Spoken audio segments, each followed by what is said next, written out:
Hello friends, one time study में आपका स्वागत है। और जो ये आप क्वेश्चन नंबर 93 देख रहे हैं, ये एच टेट 2018 लेवल 1 का। इसमें हमें एक्स की वैल्यू 1 दे रखी है, वाई की वैल्यू 2 दे रखी है और आगे समीकरण दे रखा है और उसमें ए का मान हमें ज्ञात करना है। तो पहले मैं समीकरण को लिख लेता हूँ। ये हमारा समीकरण होगा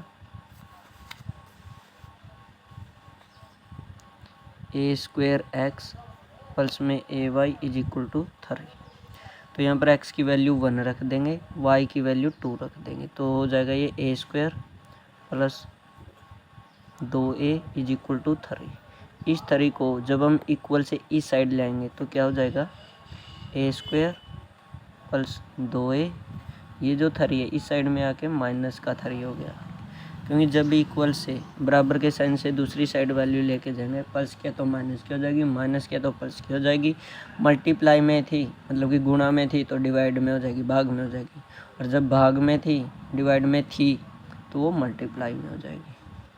तो ये हो जाएगी। अब यहाँ से हम एक तो ऑप्शन है हमारा यहाँ से कि ऑप्शन पुट करके देखें, जो भी वैल्यू इसमें ठीक बैठेगी।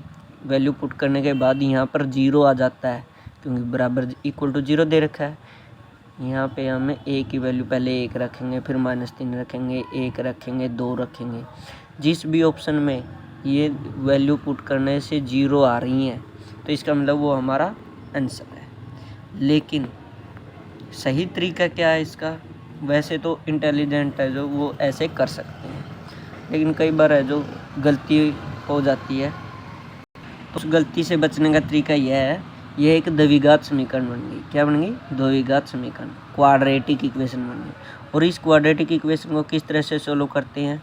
जो ये वैल्यू है और ये वैल्यू है, इन दोनों के मल्टीप्लाई कितनी होगी? -3a²। तो और जो जोड़ है ये कितना हो गया? 2a। तो हमें एक ऐसी वैल्यू चाहिए जिसकी गुणा -3a² हो और जोड़ 2a हो।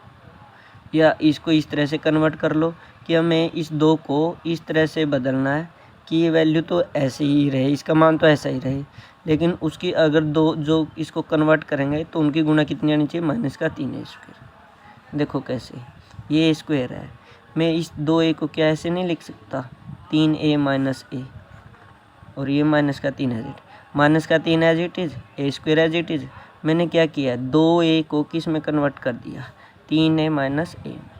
3a में से a माइनस करेंगे तो 2a आ गया। और इन दोनों की गुणा क्या है? 3a की और -a की गुणा करेंगे तो एक वैल्यू प्लस की, एक माइनस की, तो माइनस का आएगा निशान। और 3a की a के साथ गुणा, 3a² हो गया। ठीक है। अब इन दोनों में से क्या कॉमन आ रहा है? a दोनों में है तो a कॉमन ले लेंगे। तो इस a² में से a कॉमन आ लिया तो यहाँ पर क्या बचा? a बचा। क्या बचा? a बचा। और इस 3a में से a कॉमन आ लिया तो क्या बचा? 3 बचा है। अब हमें इसमें से भी ऐसा ही कुछ चीज़ कॉमन लेनी है ताकि यहाँ पर क्या बच जाए? a+3 बच जाए। तो क्या कॉमन लेंगे दोनों में से? -1, क्योंकि इसमें से a तो है जी टी लिख ही रखी है, तो इसमें से इसका मतलब -1 कॉमन है। 3 लिख रखा है तो इसका मतलब यहाँ से -1 कॉमन है। तो a+3 इसमें भी है और a+3 इसमें भी है, तो इसको तो कॉमन ले लेंगे। तो यहाँ पर क्या बचा? a। यहाँ पर क्या बचा? -1 इज इक्वल टू 0। तो जब भी ऐसे फैक्टर बनते हैं तो उनको एक बार हमें इसके बराबर रखना होता है, एक बार इसको हमें इसके बराबर। तो a+3 इज इक्वल टू 0। तो a इज इक्वल टू कितना आ गया? -3। a - 1 is equal to 0। तो ये एक इस साइड में आके प्लस का, तो एक ये वैल्यू, एक तो एक प्लस का और एक -3, एक प्लस का और -3। यहाँ से हमारा ऑप्शन नंबर फर्स्ट आ गया। तो थैंक यू। आशा करता हूँ आपको यह सब मेरे द्वारा समझाया गया समझ में आया होगा। अगर आपको हमारी वीडियो पसंद आ रही है तो कृपया करके लाइक करें और हमारे चैनल को सब्सक्राइब करें। Thank you. Have a nice day.